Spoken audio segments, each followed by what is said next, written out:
নবী লাশটা নিয়ে বুকের সঙ্গে একটা চাপ দিয়া কয়, আল্লাহ, রাজকীয় জীবন ছাইরা এই সাহাবী মুজাহিদের খাতায় নাম লেখায়া জিন্দেগি পরিবর্তন করে তোমার রাস্তায় এসে আজকে জ্বরে আক্রান্ত হয়ে মারা গেছে। আমি তার প্রতি খুশি, আল্লাহ তুমিও খুশি হইয়া যাও। এমনও সাহাবী ছিল যারা কালেমা কবুলের পরে আর বাড়ি ফিরে যায় নাই, গোটা জিন্দেগি ইসলামের জন্য ওয়াকফ করে দিয়েছে। আল্লাহু আকবার। লজ্জাস্থান ঢাকার মতো কাপড় নাই, ছোট্ট একটা কাপড় লজ্জাস্থান ঢাইকা হাত দিয়ে ধরে রাখছে। আল্লাহর নবী যখন হুজরা থেকে বের হলেন, রসুলকে সালাম দিয়েছে। রসুল বললেন, তুমি কে? হুজুর আমার দিকে তাকিয়া দেখেন, ছেলেটা কপাল থেকে চেহারা থেকে দুলিবালি যাইরা বলে, নবী হে দেখেন আমারে চিনেন কিনা, আমি কিন্তু আব্দুল্লাহ। কোন আব্দুল্লাহ? যে আব্দুল্লাহ সকালে এক পোশাক পরতো, বিকালে আর এক পোশাক পরতো, প্রত্যেক দিন শুধু পোশাক পরিবর্তন করতো না। এত বড় ধনীর দুলাল, এত বড় সম্পদশালী পরিবারের সন্তান, সকালে এক পোশাক, দুপুরে আরেক পোশাক, স্বর্ণের থালায় কইরা খাবার খাইতো সেই আব্দুল্লাহ। জি হ্যাঁ ইয়া রাসূলুল্লাহ, আমি সেই আব্দুল্লাহ। তোমার এই অবস্থা কেন? পরনের কাপড় নাই। নবী গো, কালেমা কবুল করার কারণে পরিবারের লোকেরা আমারে ঘর থেকে বের করে দিছে। আমার চাচা, আমার আত্মীয় স্বজন আমারে ঘর থেকে বের করে দিয়েছে। মা আমারে ছোট্ট একটু কাপড় দিছে। তো লজ্জাস্থান ডাইকা আমার আসার মতো উট নাই, বাহন নাই। আমি 1 মাস সময় নিয়ে মক্কা থেকে সাগরের পাটটা দিয়া কোনো রকম কষ্ট করে করে খেয়ে না খেয়ে গো নবী পেটের মধ্যে পাথর বাইদার মদিনাতে আসছি। আমি জানি পৃথিবীর কারোর আদালতে আমার জায়গা না হলেও দরবারে নববীর কদমের কাছে আমার একটু জায়গা হয়ে যাবে। আল্লাহ রসুল ঘরে ঢুকলেন, চোখ থেকে পানি ছাড়লেন। আয়েশা, আমার এক বন্ধু কালেমা মুখে নিয়ে মক্কা থেকে আসছে, 2 টুকরা কাপড় দাও। রসুলের 2টা সেট জামা নিয়ে আল্লাহ রসুল আব্দুল্লাহকে হাদিয়া দিলেন। আব্দুল্লাহ, একটা সেট জামা তুমি গায়ে পরবা, আর একটা সেট জামা তুমি গোসল করার পরে পরবা। নবীর শরীরে 2টা হাদিয়া জুব্বা দিলেন।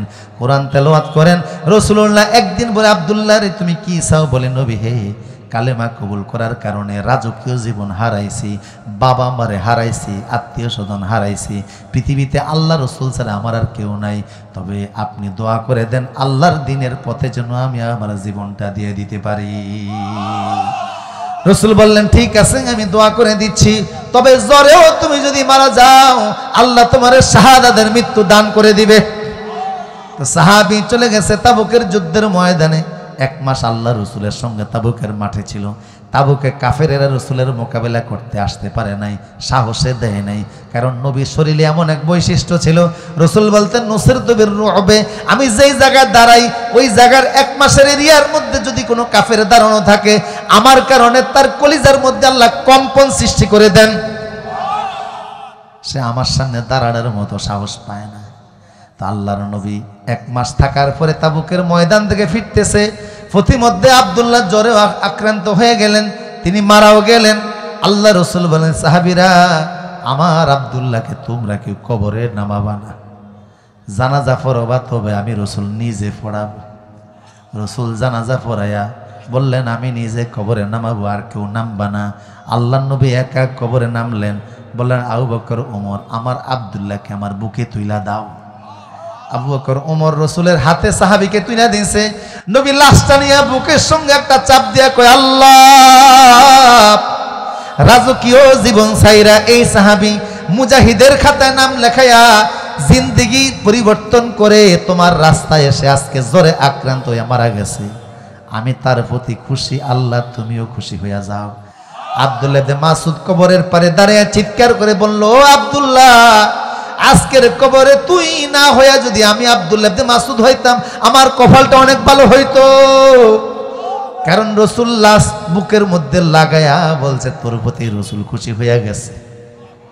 আব্দুল্লাহকে রাসূল নিজ হাতে কবরে রাখছে। আমার ভাইরা, 60-70 বছরের জিন্দেগি কোনো না কোনো ভাবে কাইটা যাবে।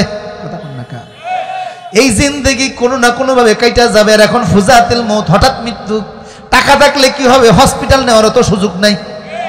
কথা বলেন, আছে? আছে।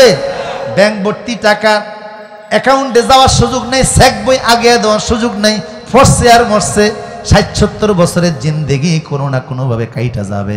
কিন্তু রসুল যদি কবরে তোমারে লাশ বইলা, উম্মত বইলা স্বীকার না করে, পাবলিক যতই উঠিয়া দেখ, বিসমিল্লাহি ওয়া আলা মিল্লাতি রাসূলিল্লাহ, নবীর ধর্মের উপর উঠিয়া দিয়া গেলাম, কিন্তু তোমার জিন্দিগি তো নবীর ধর্মের উপর কাটে নাই, তুমি ধর্ম নিরপেক্ষতার উপরে কাটাইছো, জাতীয়তাবাদের উপর কাটাইছো, ফ্যাসিজমের উপরে কাটাইছো, সমাজতন্ত্রের উপর কাটাইছো।